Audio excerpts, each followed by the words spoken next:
Welcome to our channel. अगर आप भी उन स्टूडेंट्स में हैं जिन्होंने अभी तक फॉर्म फिल नहीं किया है या जो ये देख रहे हैं कि भैया कहां पे कितना फॉर्म फिल हुआ है, तो आप लोगों के लिए बहुत ही ज्यादा इंपॉर्टेंट वीडियो होने वाली है। आप लोगों के सारे डाउट्स आज खत्म हो जाएंगे। दूसरी इंपॉर्टेंट चीज कि ओबीसी और एससी एसटी के जो स्टूडेंट्स हैं वो अनरिजर्व की सीट पे एलिजिबल रहते हैं। उस चीज को मैं विद प्रूफ दिखा दूंगा आप लोगों को। आप अगर एससी के भी हो तो भी आप अनरिजर्व की सारी सीटों के लिए एलिजिबल हो, और अगर आप ओबीसी के हो तब भी आप अनरिजर्व की सारी सीटों के लिए एलिजिबल हो। लेकिन किस केस में हो वो भी सारी की सारी बातें क्लियर करेंगे। उससे पहले आप लोग कहीं ज्यादा स्मार्ट बनने के चक्कर में पछताना मत। कहीं ऐसा ना हो कि आपको पछताना पड़ जाए। क्यों? लास्ट टाइम पे कई बार फॉर्म फिलअप होते समय बहुत ज्यादा प्रॉब्लम्स फेस करनी पड़ जाती हैं। और दूसरी जो मोस्ट इंपॉर्टेंट चीज है, ये जैसे ये कुछ डेटा है, मैं पहले आपको बता दूं। देखो, हाई जहां पे फॉर्म फिल हो रहे हैं अभी तक जो डेटा है 1.5 लाख प्लस जो चले गए हैं, 1 लाख लिखा है, लेकिन 1.5 लाख के आसपास फॉर्म लगभग जा चुके हैं। बिलासपुर में आप लोगों को 2-3 लाख के आसपास फॉर्म अभी देखने को मिल सकता है।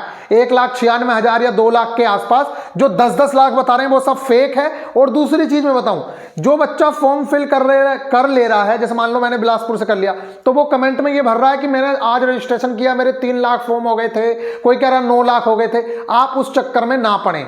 और दूसरी चीज, अगर आपको लगता है कि ये नंबर ऑफ फॉर्म से बहुत ज्यादा इंपैक्ट पड़ने वाला है तो वो भूल जाओ। उसके पीछे मैं रीजन आप लोगों को बताऊंगा। फिर भी पहले आप देख लीजिए, ये कुछ ऐसी जोन है जहां पे ज्यादा फॉर्म फिल हो रहे हैं। जैसे बिलासपुर है तो ये मान के चलिए लास्ट टाइम तक यहां पे 4 से 5 लाख तक फॉर्म आ सकता है।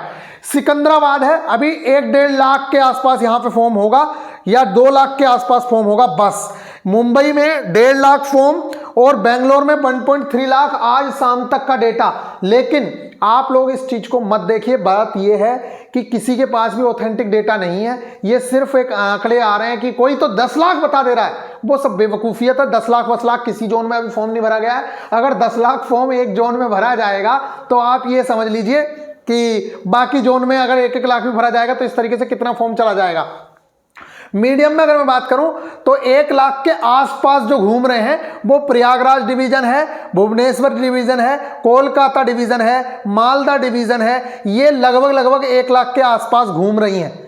और इसके अलावा जो लो में जा रही हैं लगभग 50,000 के आसपास फॉर्म, या 50,000 से बहुत कम फॉर्म, लगभग कहीं पे 14,000 कहीं पे 20,000 जो फॉर्म है वो आप देख सकते हैं। जैसे अजमेर में 43 के फॉर्म हो चुका है, मुजफ्फरपुर है, सिलीगुड़ी में अभी बहुत कम फॉर्म है, अहमदाबाद, भोपाल, रांची, गोरखपुर में बहुत कम फॉर्म डला हुआ है, चंडीगढ़, गुवाहाटी। और जो बेंगलोर जोन है वो काफी अच्छी खासे फॉर्म फिल कर रही है इस समय। पहले बेंगलोर को लोग इग्नोर कर रहे थे लेकिन अभी फॉर्म फिल हो रहे हैं। लेकिन एक बात मैं आप लोगों को बता दूं, एक चीज बहुत अच्छे से समझिए, जितनी नंबर ऑफ सीट्स हैं उसके 15 गुना में अगर आप आ सकते हो, मैं आप लोगों से बार बार बता रहा हूं। लेकिन जो टैलेंटेड स्टूडेंट हैं उन लोगों ने वही काम किया है। जैसे कि आप एक मीडियम स्टूडेंट हैं, आपने देखा कि मेरे यहां पे 473 पोस्ट है, मान लो 500 पोस्ट है बेंगलोर के अंदर। 500 को मल्टीप्लाई किया आपने 15 से, तो 7500 स्टूडेंट में अगर आप आ सकते हैं तो आप यहां से फॉर्म फिल कर दीजिए। प्री और मेंस की तो आप तैयारी करेंगे। ठीक इसी तरीके से स्टूडेंट सोच रहा है कि यहां पे 660 पोस्ट है सिकंदराबाद में, 660 ये, 200 ये, यहां पे पोस्ट हो गई 800-900 के करीब। तो अगर 15 निमा 135, तो अगर आप 13,000 स्टूडेंट में आ सकते हैं तो आप सिकंदराबाद को बिल्कुल चूज कर लीजिए और आपके घर के पास भी हो। तो ज्यादातर स्टूडेंट ने चूज क्या किया है वो मैं बताता हूं। उससे पहले मैं आप लोगों को बता दूं, अगर आप एएलपी के स्टूडेंट हैं और अभी आप लोग तैयारी कर रहे हैं तो निश्चित तौर से एएलपी और टेक्नीशियन प्लस ग्रुप डी ये all in one batch start हो रहा है। और ये 18 तारीख के आसपास इस चीज को स्टार्ट करने जा रहे हैं, क्योंकि 18 को यूपी पुलिस का एग्जाम जो है वो खत्म होने वाला है। तो आप लोग बिल्कुल जीरो से तैयारी के लिए जुड़ सकते हो, बिल्कुल जीरो से लेके चलेंगे। इसके अंदर आपको डेली टारगेट डेज की अरेंज क्लासेस मिलेंगी, टेस्ट सीरीज मिलेंगी with unlimited attempts, in depth syllabus discussion, hand written notes, best NCERT के चैप्टर वाइज टेस्ट भी मिलेंगे आपको, और एनसीईआरटी विद मार्किंग मिलेगी। ऑल सीबीटी 1 एंड सीबीटी 2 का जो कंटेंट है वो मिलेगा ट्रेड को छोड़ के। बाकी सारी की सारी चीजें इसके अंदर इंक्लूडेड है। और कुछ मोटी गाइडेंस जो है ट्रेड को और साइको को भी हम लेके चलेंगे इन डेप्थ। अगर आप लोगों को इसके बारे में जानना है कि इसके अंदर क्या क्या मिलेगा तो नीचे मैं एक लिंक दूंगा, वहां से आप जान सकते हैं। फिलहाल अगर मैं बात करूं यहां पे तो जो मोस्ट इंपॉर्टेंट चीज है उस चीज को हम देखते हैं कि यहां पे हमें फॉर्म कहां से फिल करना चाहिए। तो देखो मैं आप लोगों को बार बार बता रहा हूं, अगर आपके घर के पास कहीं पे भी 300 से ज्यादा सीटें हैं और आप पढ़ने में एक एवरेज स्टूडेंट से थोड़ा सा ऊपर हैं तो निश्चित तौर से आप वहां से फॉर्म फिल कर दीजिए, क्योंकि सब जगह ही फॉर्म फिल हो रहा है यार। ये मत समझो आप कि वहां से देखो ऐसा कभी नहीं होता। एक बात बताइए, एक जोन है, मान लेते हैं एक ये है ए और एक ये है बी। यहां पे मान लेते हैं जो 10 टॉपर लड़के थे उन्होंने यहां पे कितनी वैकेंसीज है, यहां पे मान लो 100 वैकेंसीज है और यहां पे है 300 वैकेंसीज। ये जो 10 टॉपर लड़के थे इन्होंने सोचा कि इनके घर के पास में है, 7 लड़कों के घर के पास में यही है तो इन्होंने यही भर दिया 7। अब जो 3 टॉपर लड़के वो यहां पे गए, सिर्फ 7 ने तो यही भर दिया है ना 100 वैकेंसीज वाला, क्योंकि इन 7 को लग रहा है कि हम तो यहां निकाल लेंगे। तो आप इस चक्कर में मत पड़िए कि जहां पे ज्यादा वैकेंसीज हैं वहां की कट ऑफ कम चली जाएगी, जहां पे कम है वहां की बहुत ज्यादा चली जाएगी। इस बार देखना तुम खेल होगा, जहां पे कम है वहां की कम भी जा सकती है, बहुत कम, क्योंकि वहां पे लोग फॉर्म ही नहीं फिल कर रहे हैं। इस तरीके की चीजें देखने की आ रही है। गोरखपुर जैसी जगह पे लोग फॉर्म ही नहीं फिल कर रहे हैं, 6-6 हजार 8-8 हजार फॉर्म फिल हो रहा है बस। तो इस तरीके की भी चीजें देखने को मिलेंगी। लेकिन मेरा कहना आप लोगों से यह है कि अब ज्यादा डिले मत करो, ज्यादा स्मार्ट बनने के चक्कर में कहीं फॉर्म ना रह जाए आपका, आपकी इतनी मेहनत खराब ना हो जाए। इसलिए अपना रजिस्ट्रेशन तो कम से कम कर लो, जिससे कि आगे डेट तक आप लोगों को फायदा मिले।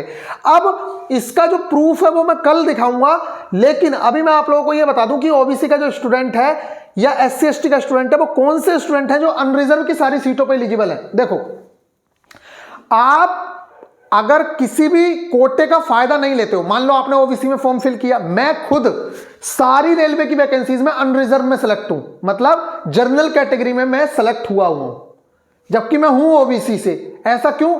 जब आप अच्छे मार्क्स लेके आएंगे तो आपको अनरिजर्व की सीटें मिलेंगी। ओबीसी की सीटें के लिए किसे मिलेंगी अब मैं बताता हूं। देखो, अगर कोई भी बच्चा कोटे का फायदा नहीं उठाता है, मान लो आपने एज रिलैक्सेशन का फायदा नहीं उठाया, आपने ओबीसी के कट ऑफ का फायदा नहीं उठाया, तो आप आगे तक एलिजिबल हो अनरिजर्व में जाने के लिए। क्या मतलब? मैं बताता हूं, बहुत अच्छे से समझाता हूं आपको। ये देखो, यहां समझाते हैं। कौन लड़का? एक ओबीसी का लड़का था, ठीक है, यहां देख लीजिए इस चीज को बहुत अच्छे से। एक ओबीसी का बच्चा है जिसके प्री में 75 में से मान लो 70 नंबर है और इसकी जो एज है वो 25 साल है। अब देखो, इसने ओबीसी की एज रिलैक्सेशन का फायदा तो नहीं लिया ना, इस बच्चे ने ओबीसी की एज रिलैक्सेशन का फायदा नहीं लिया। ओबीसी को जो एज रिलैक्सेशन मिलता है 3 साल का, वो 28 या 30 या 33 साल के बाद मिलता, वो इसने नहीं लिया क्योंकि ये 25 साल का बच्चा है। तो ओबीसी का इसने यहां कोटा नहीं लिया है। दूसरी चीज, ये एलिजिबल है, लेगा, अगर इसके नंबर कम होंगे तो ये ओबीसी में ही घुसेगा, लेकिन अगर इसके नंबर ज्यादा हैं तो ये बच्चा ओबीसी में, यहां इसने कोटा नहीं लिया। यहां पे जब कट ऑफ लगी तो कट ऑफ लगी 55, इस लड़के के नंबर कितने हैं? 70, तो यहां पे भी इसने ओबीसी, देखो अब यहां क्या हुआ, 55 कट ऑफ लगी ओबीसी की, लेकिन इसके नंबर है 70, अनरिजर्व की गई 60। अगर इस लड़के के नंबर यहां पे 58 होते तो इसने ओबीसी का फायदा लिया है, ये ओबीसी 55 पर पास हुआ है तो आगे ये ओबीसी में काउंट होता, लेकिन इस लड़के ने फायदा नहीं लिया किस चीज का? ओबीसी का, इसलिए ये लड़का अभी अनरिजर्व में ही काउंट है। तो यहां पे भी अनरिजर्व में, यहां पे भी अनरिजर्व में। अब ये बच्चा सीबीटी 2 में भी अनरिजर्व की सीट पे फाइट करेगा और फाइनल तक भी अनरिजर्व में जाएगा अगर इसने सीबीटी 2 में भी कोई कट ऑफ का फायदा नहीं लिया तो।